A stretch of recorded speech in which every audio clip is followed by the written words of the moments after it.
इस खबर के आने के बाद पूरी दुनिया सदमे में चली गई है, खास करके भारत के दुश्मन देश और अमेरिकी राष्ट्रपति डोनाल्ड ट्रंप। शायद वो भी अपने सिपह सालारों से पूछ रहे होंगे कि भारत ऐसा क्या कर रहा है कि ये यूरोपीय देश इसे भारत से खरीदने को सारे रिकॉर्ड तोड़ते ही जा रहे हैं। और इस खबर को पूरा देखने के बाद आप भी चौंक जाओगे और एक बार की सोचोगे जरूर कि यूरोप के लोग क्या कर रहे हैं। ऐसे में इस भूमिका को ज्यादा लंबा न खींचते हुए इस खबर पर विस्तार से बात करने का प्रयास करते हैं। दरअसल इस सिंपल सी बात को तो आप सभी जानते ही हैं कि इस समय भारत रूस का कच्चा तेल बहुत बड़े पैमाने पर खरीद रहा है और हम ज्यादातर रूसी कच्चा तेल खुद इस्तेमाल ही नहीं करते, बल्कि हम उसे रिफाइन करते हैं। मतलब कि भारत की बड़ी बड़ी रिफाइनरीज में इनसे पेट्रोल डीजल को अलग अलग करते हैं, जिससे पेट्रोल डीजल के अलावा मोम, प्लास्टिक, तारकोल सहित बहुत सी चीजों को अलग अलग किया जाता है। यहाँ एक खास बात यह है कि हर एक देश का कच्चा तेल अलग तरह से बिहेव करता है। जैसे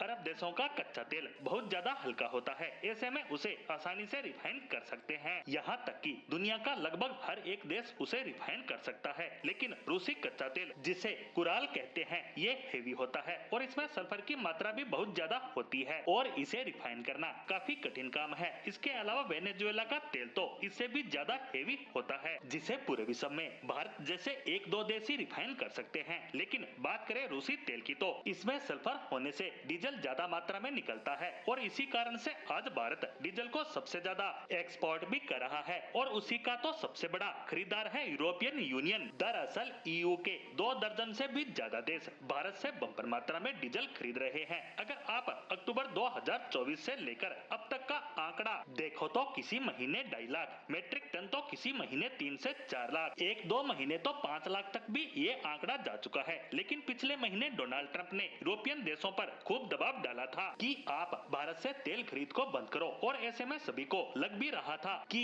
यूरोप ऐसा ना भी कर पाया तो कम से कम तेल खरीद को कम जरूर करेगा। लेकिन अब पिछले महीने के जो आंकड़े आए हैं उसमें जो यूरोप 2.5 से 5 लाख मेट्रिक टन खरीद रहा था उसने सितंबर के महीने में 15 लाख मेट्रिक टन के पास पहुंचा दिया है, वो भी सिर्फ एक महीने में। अगर इससे पिछले 3 महीनों का हम टोटल भी देखें तो भी ये इससे ज्यादा बैठेगा। ऐसे में लग रहा है कि डोनाल्ड ट्रंप की धमकी उल्टी पड़ती दिख रही है और इसी को देखकर सभी बात कर रहे हैं कि भारत के डीजल में ऐसा क्या लगा है कि इतनी भारी मात्रा में यूरोप इसे खरीद रहा है। मतलब ये तो एक्स्ट्रा ऑर्डिनरी क्वांटिटी है। क्या लोग इससे नहाने लगे हैं या पीने लगे हैं? साथ ही यूरोप के एक्सपर्ट कह रहे हैं कि आने वाले समय में ये उछाल बरकरार भी रह सकती है, क्योंकि इसके 2 फैक्टर हैं। पहला तो ये कि इंटरनेशनल मार्केट में कच्चे तेल के दाम लगातार बढ़ रहे हैं, लेकिन फिर भी भारत का डीजल इन्हें सस्ता पड़ रहा है। वहीं दूसरा फैक्टर ये है कि भारत का जो डीजल है वो वर्ल्ड की सबसे बेस्ट रिफाइनरी से रिफाइन होकर